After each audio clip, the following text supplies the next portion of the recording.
Hello friends, welcome back to my channel. আজকে তোমাদের সাথে শেয়ার করবো লোটে মাছের ব্যাটার ফ্রাই। তো এখানে আমি মাছগুলোকে ছোট করে কেটে নিয়েছি। দেবো হচ্ছে গোলমরিচ, লবণ, পাতিলেবুর রস আর আদা রসুন পেস্ট দিয়ে ভালো করে মাছটাকে মাখিয়ে রেখে দেব। তারপরে আমি একটা বাড়িতে ময়দা, কর্নফ্লাওয়ার, একটা ডিম, আদা রসুন পেস্ট,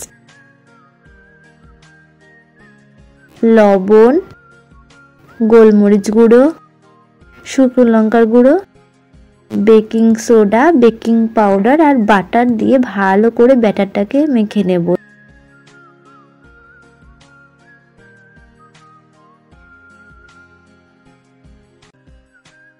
তো ব্যাটারটা এরকম টাইপের হবে। এবার একটা কড়াইতে তেল গরম করতে বসিয়েছিলাম, তারপর একটু বাটার দিয়ে মাছগুলোকে ব্যাটারে ডুবিয়ে ছেড়ে দেবো। তোমরা এটা বাড়িতে ট্রাই করো, তোমাদের খুব ভালো লাগবে খেতে।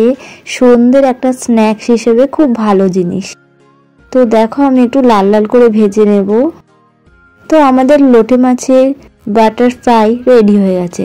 তোমাদের কেমন লাগলো ভিডিওটা? ভালো লাগলে লাইক, শেয়ার এন্ড সাবস্ক্রাইব করে চ্যানেলটা। পরের ভিডিও নিয়ে আবার আসবো। টাটা।